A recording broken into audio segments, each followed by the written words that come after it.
السلام علیکم dear students, your Pakistan studies tutor Muhammad Imran. Dear students, ہم پڑھ رہے ہیں Pakistan studies second year lecture number 18، chapter number ہے 2۔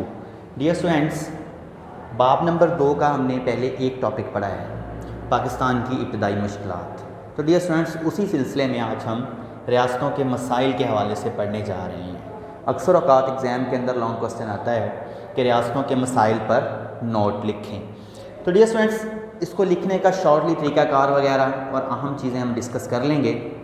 ڈیٹیل کے ساتھ میٹیریل آپ کی ٹیکسٹ بک پر موجود ہے، انشاءاللہ آپ وہاں سے مطالعہ کریں گے تو سمجھنے میں آسانی ہوگی۔ عزیز طلبہ، سب سے پہلے تو ہم اس کے پرسپیکٹیو اور پس منظر کے حوالے سے جانیں گے۔ تو ڈیئر اسٹوڈنٹس، قیام پاکستان کے وقت یا برصغیر کی تقسیم کے وقت برصغیر کے اندر 635 آزاد اور خود مختار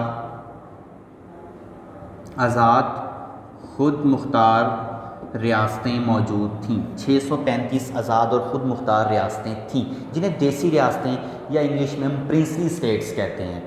تو ڈیئر اسٹوڈنٹس، ان ریاستوں پر نواب، راجے اور مہاراجے وغیرہ داخلی طور پر خود مختار تھے، حکمران تھے، ان کے پاس ان ریاستوں کا کنٹرول تھا۔ تو عزیز طلبہ، اس کے بعد آپ پس منظر میں بتائیں گے کہ 635 آزاد اور خود مختار ریاستیں برصغیر میں تقسیم کے وقت موجود تھیں، جن پر نواب، راجے اور مہاراجے وغیرہ حکومت کرتے تھے۔ ریاستوں کا داخلی کنٹرول جو تھا وہ حکمرانوں کے پاس، یعنی نواب اور راجاؤں اور مہاراجاؤں وغیرہ کے پاس تھا۔ تو ڈیئر اسٹوڈنٹس، اب برصغیر جب 2 حصوں میں تقسیم ہوا تو ان ریاستوں کے مستقبل کا فیصلہ کیا جانا بھی ضروری تھا کہ یہ ریاستیں پاکستان کے ساتھ شامل ہوں گی یا بھارت کے ساتھ شامل ہوں گی۔ تو عزیز طلبہ، یہاں پر آپ نیکسٹ آپ کی سہولت کے لیے ہنٹ کے طور پہ میں نے لکھا ہوا ہے ریاستوں کا مستقبل۔ تو اس میں آپ بتائیں گے کہ 3 جون 1947 عیسوی کے منصوبے میں طے پایا تھا کہ ریاستیں جو ہیں وہ 2 شرائط پر کسی بھی ملک میں شامل ہو جائیں گی، یعنی ریاستیں خود مختار تھیں کہ وہ پاکستان یا بھارت جس کے ساتھ چاہیں الحاق کر لیں، لیکن الحاق کرتے وقت وہ 2 باتوں کا خیال رکھیں گے۔ نمبر 1، وہ جغرافیائی حیثیت،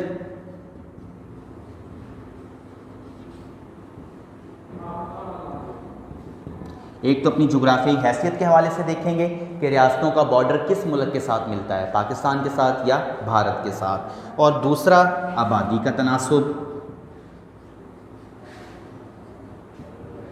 تو ایک اپنی آبادی کا تناسب دیکھیں گے اور دوسرا اپنی جغرافیائی حیثیت کو دیکھتے ہوئے کسی بھی ایک ملک کے ساتھ ریاستیں جو ہیں وہ شامل ہو سکتی تھیں 3 جون 1947 عیسوی کے منصوبے کے تحت۔ تو ڈیئر اسٹوڈنٹس، اس طرح سے آپ بتائیں گے کہ تقریباً برصغیر میں 635 میں سے تقریباً تمام ریاستوں نے چند ریاستوں کے علاوہ خود فیصلہ کر لیا، وہ یا تو پاکستان کے ساتھ شامل ہو گئیں یا بھارت کے ساتھ شامل ہو گئیں۔ چند ریاستیں ایسی تھیں جو آخر تک فیصلہ نہیں کر سکیں، اور ان ریاستوں کے حوالے سے جو بھارت کی پالیسی ہے پھر آپ کو بتائیں گے کہ بھارت نے جارحانہ پالیسی اپناتے ہوئے ان ریاستوں پر جاریت کے ذریعے، فوج کشی کے ذریعے قبضہ کر لیا۔ تو ڈیئر اسٹوڈنٹس، وہ کون سی ریاستیں تھیں، کس طرح سے ان پر قبضہ ہوا، ان کو ہم شارٹلی ڈسکس کرنے جا رہے ہیں۔ تو شروع میں پس منظر میں پرسپیکٹیو کے طور پہ آپ ان چیزوں کا ذکر کر دیں گے۔ 635 آزاد ریاستیں ہیں یہ بتا دیں گے، ریاستوں پر داخلی طور پر نواب جو ہیں اور حکمران تھے یہ آپ بتا دیں گے۔ پھر آپ بتائیں گے کہ ریاستوں کے مستقبل کا فیصلہ 3 جون 1947 عیسوی کے منصوبے کے تحت طے پایا تھا کہ جغرافیائی حیثیت اور آبادی کا تناسب، ان 2 باتوں کا خیال رکھتے ہوئے ریاستیں پاکستان یا بھارت کے ساتھ شامل ہوں گی، لیکن بھارت نے بہرحال جاریت اور ہر دھرمی کی پالیسی اپناتے ہوئے فوج کشی کر کے طاقت کے ذریعے ریاستوں پر قبضہ کر لیا۔ تو ڈیئر اسٹوڈنٹس، اب چلتے ہیں ریاستوں کی طرف۔ تو سب سے پہلے ہمارے پاس ریاست ہے ریاست حیدرآباد دکن۔ تو ڈیئر اسٹوڈنٹس، اس حوالے سے آپ بتائیں گے کہ ریاست حیدرآباد دکن جو ہے یہ ایک ہندو اکثریتی ریاست تھی، یعنی ریاست حیدرآباد دکن کے اندر ہندوؤں کی اکثریت تھی، لیکن اس ریاست کا حکمران جو تھا وہ مسلمان تھا۔ تو مسلمان حکمران چاہتا تھا کہ وہ پہلے غور کر رہا تھا کہ پاکستان کے ساتھ الحاق کرے، لیکن پھر وہ ہندو اکثریت ہونے کے باوجود مسلمان حکمران چاہتا تھا کہ وہ اپنی ریاست کو آزاد اور خود مختار حیثیت کے طور پر ایک اسٹیٹ کے طور پر سامنے لیا، یعنی ایک آزاد ملک بن جائے، اپنی ریاست کی آزاد اور خود مختار حیثیت پر غور کر رہا تھا مسلمان حکمران۔ لیکن ہوا کیا کہ بھارت نے مسلمان حکمران جو تھا، مسلمان راجہ جو تھا، نواب تھا، اس کی ایک نہ سنی اور 11 سپتمبر 1948 عیسوی کو فوج کشی کے ذریعے اس ریاست پر قبضہ کر لیا۔ تو فوج کشی پر کے جو احکامات تھے ان پر باقاعدہ طور پر گورنر جنرل ماؤنٹ بیٹن جو تھا اس نے دستخط کیے۔ اٹ مینس کہ بھارت اور برصغیر کا اس وقت وائسرائے ماؤنٹ بیٹن جو برصغیر کی تقسیم کروا رہا تھا، جس کے ماتحت تقسیم ہو رہی تھی، ان کی ملی بھگت سے اس ریاست پر ہندوؤں نے یا بھارت نے قبضہ کر لیا۔ تو یہ بھارت کی جارحانہ پالیسی، بھارت کی فوج کشی کے ذریعے قبضہ کرنا، یہ بہت غیر منصفانہ اقدام بھارت کا، اس کو اقوام متحدہ میں چیلنج بھی کیا گیا، لیکن یہ مسئلہ جو ہے جوں کا توں آج موجود ہے اور اس ریاست پر بھارت کا قبضہ ہو گیا، جو کہ بالکل غیر اخلاقی اور غیر قانونی تھا۔ تو ریاست حیدرآباد دکن کے حوالے سے آپ 5 سے 6 لائنوں میں ایکسپلین کر دیں گے۔ ڈیئر اسٹوڈنٹس، یہاں پر یاد رکھیں یہ ایک MCQ بھی ہے اور شارٹ کوسچن بھی ہے کہ بھارتی افواج نے کب ریاست حیدرآباد دکن پر قبضہ کیا، تو آپ بتائیں گے کہ 12 سپتمبر 1948 عیسوی کو بھارتی افواج نے ریاست حیدرآباد دکن پر قبضہ کر لیا۔ اسی طرح سے اس کو جو ریاستوں کا فگر ہے، نمبر ہے، 635 آزاد ریاستیں ہیں، اس کو بھی آپ مائنڈ میں رکھیں گے۔ اگر آپ سے ایگزامینر بطور MCQ پوچھے کہ برصغیر میں آزادی کے وقت کتنی خود مختار اور آزاد ریاستیں موجود تھیں، پرنسلی اسٹیٹس کتنی تھیں، تو ان کا نمبر جو ہے وہ 635 ہے۔ ڈیئر اسٹوڈنٹس، نیکسٹ ریاست جوناگڑھ کے حوالے سے دوسری ریاست جو ہے، تو آپ لکھیں گے کہ ریاست جوناگڑھ جو ہے اس کی آبادی کی اکثریت بھی غیر مسلم تھی اور اس ریاست کا نواب جو تھا وہ مسلمان تھا۔ اس ریاست کا نواب چاہتا تھا کہ ریاست جوناگڑھ جو ہے وہ پاکستان کے ساتھ الحاق کرے، پاکستان کے ساتھ شامل ہو جائے، پاکستان کا علاقہ بن جائے، لیکن لارڈ ماؤنٹ بیٹن نے جو اس ریاست کا نواب تھا اس کے اس الحاق کو غیر قانونی قرار دیا اور اس کو سپورٹ نہیں کیا۔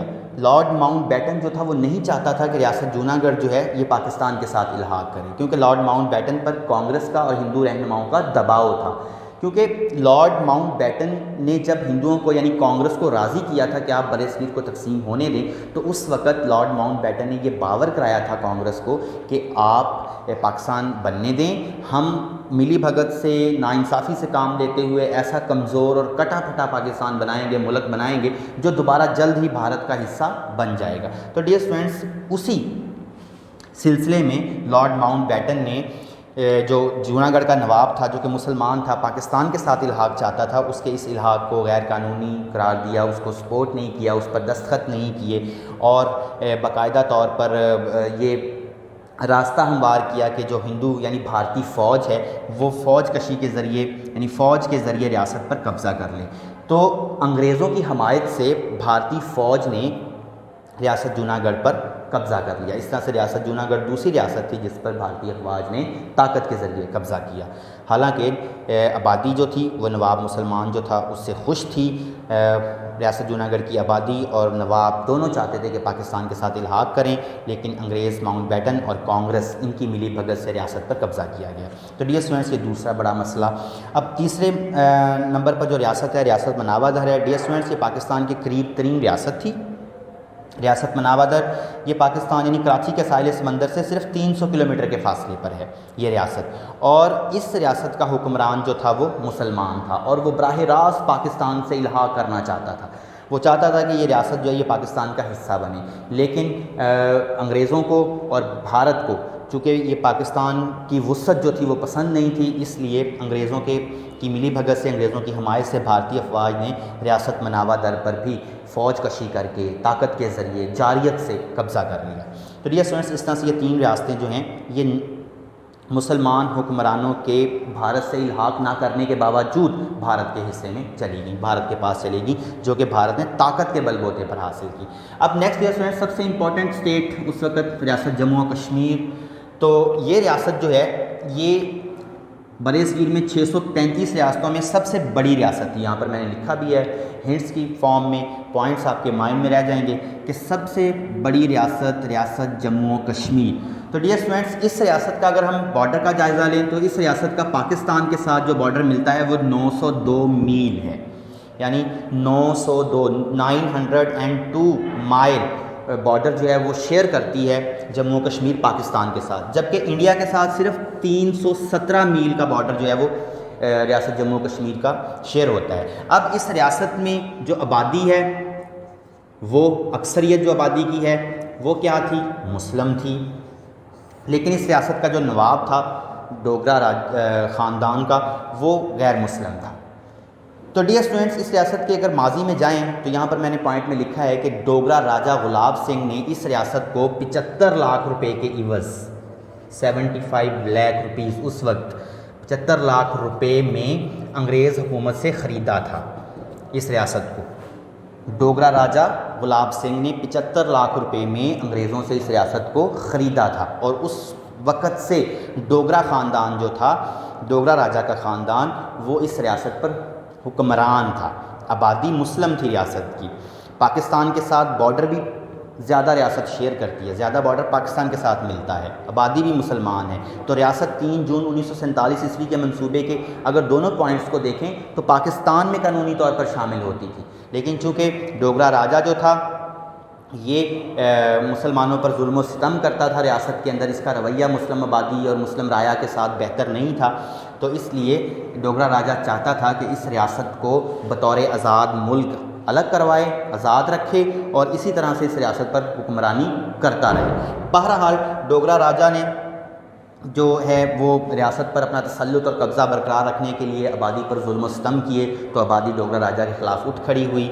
تو اس طرح سے ڈوگرا راجہ کے خلاف جو ہے وہ مجاہدین, مسلم مجاہدین بھی میدان عمل میں آئے, اور ایک ریاست کے اندر جنگ کی کیفیت پیدا ہو گئی. جب ڈوگرا راجہ کی افواج مجاہدین کا مقابلہ نہ کر سکیں تو ڈوگرا راجہ نے جو ہے وہ بھارت سے مدد کی اپیل کی. بھارت کی نیت پہلے ہی خراب تھی, بھارت نے ڈوگرا راجہ کی ریکویسٹ پر اپنی جو فوجیں ہیں وہ کشمیر کے اندر داخل کر دیں.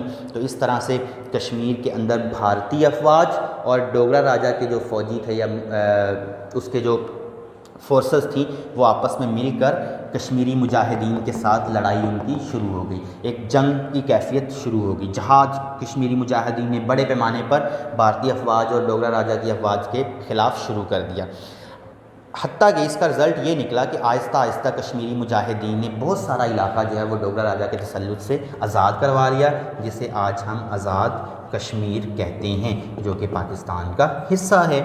لیکن ڈیئر اسٹوڈنٹس, جب بھارت نے یا ڈوگرا راجہ کی افواج اور بھارتی افواج نے یہ دیکھا کہ وہ مجاہدین کا مقابلہ نہیں کر سکیں گے, تو وہ فوری طور پر اس مسئلے کو اقوام متحدہ میں لے گئے. اقوام متحدہ نے وہیں پر جنگ بند کروا دی, اور ایک LOC لائن آف کنٹرول جو ہے وہ بنا دی گئی, اور اس بات پر دونوں کو راضی کیا کہ آپ لڑائی کو بند کر دیں, ہم جلد ہی ریاست کے اندر استصواب رائے کروائیں گے. استصواب رائے یعنی ریفرینڈم کروایا جائے گا, جہاں جو ہے کشمیر کی عوام جس ملک کے حق میں فیصلہ دیں گے پاکستان میں یا بھارت میں شامل ہونے کے لیے, تو ریاست کو اسی ملک کا حصہ بنا دیا جائے گا.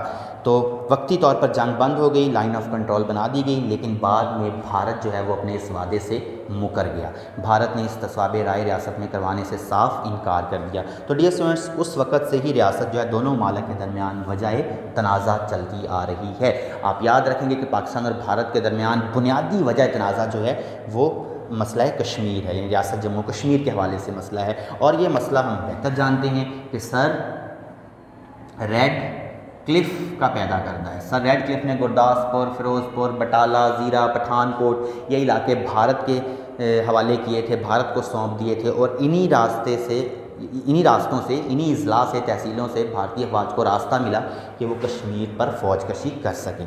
تو ڈیئر اسٹوڈنٹس, اس طرح سے ریاست جموں کشمیر آج بھی ایک بڑا اور بنیادی وجہ تنازع ہے. آپ اس مسئلے پر آرام سے 8-10 لائنیں جو ہیں وہ لکھ سکتے ہیں. اس میں آپ ریاست کے حوالے سے بتائیں گے, ریاست کے بارڈر کے حوالے سے بتائیں گے, ڈوگرا راجہ کی حکومت 75 لاکھ کے عوض اس نے خریدا تھا ریاست کو اور حکومت اپنی بنائی تھی، اس کے حوالے سے بتائیں گے۔ پھر ڈوگرا راجا کا جو تھا مسلم عوام پر ظلم اور تشدد وغیرہ، اس کا آپ حوالہ دیں گے، اور اس کے بعد آپ بھارتی افواج کی مدد ڈوگرا راجا کو حاصل ہوئی، بھارتی افواج کی جارحیت وغیرہ، وہ کشمیری مجاہدین کے جہاد کے حوالے سے ذکر کریں گے۔ کشمیری مجاہدین نے بہت سا علاقہ جو ہے وہ آزاد کشمیر کی صورت میں ڈوگرا راجا سے اس وقت آزاد کروا لیا تھا، اس کا آپ ذکر کریں گے۔ بعد میں اقوام متحدہ میں یہ مسئلہ چلا گیا، استصواب رائے کروانے کا فیصلہ ہوا، اس کا آپ ذکر کریں گے، اور اس کے بعد آپ جو ہے وہ بتائیں گے کہ ابھی بھی یہ مسئلہ دونوں ممالک کے درمیان بنیادی وجہ تنازع کے طور پر موجود ہے۔ تو ڈیئر اسٹوڈنٹس، اس طرح سے آپ پاکستان کی ابتدائی مشکلات کو 3-4 ریاستوں میں ڈیوائڈ کر کے، یعنی یہ ابتدائی مشکلات کا حصہ ہی ہے، اور 4 ریاستی مسائل جو ہیں وہ ہم نے آج ڈسکس کیے ہیں۔ ان کو آپ آرام سے 4-5 پیجز پر بطور لانگ کوسچن لکھ سکتے ہیں۔ مجھے امید ہے ڈیئر اسٹوڈنٹس آپ نے غور سے سنا ہوگا، ٹاپک کو دیکھا ہوگا، مختلف چیزوں کو، جو چیزیں آپ کے پاس محفوظ نہیں ہیں آپ انہیں محفوظ کر لیجئے گا، ٹیکسٹ بک کا غور سے مطالعہ کیجئے گا، پرسیپٹ کرنے کی اور سمجھنے کی کوشش کیجئے گا۔ انشاءاللہ نیکسٹ لیکچر میں دوبارہ ملاقات ہوگی، تب تک اجازت دیں، اللہ حافظ۔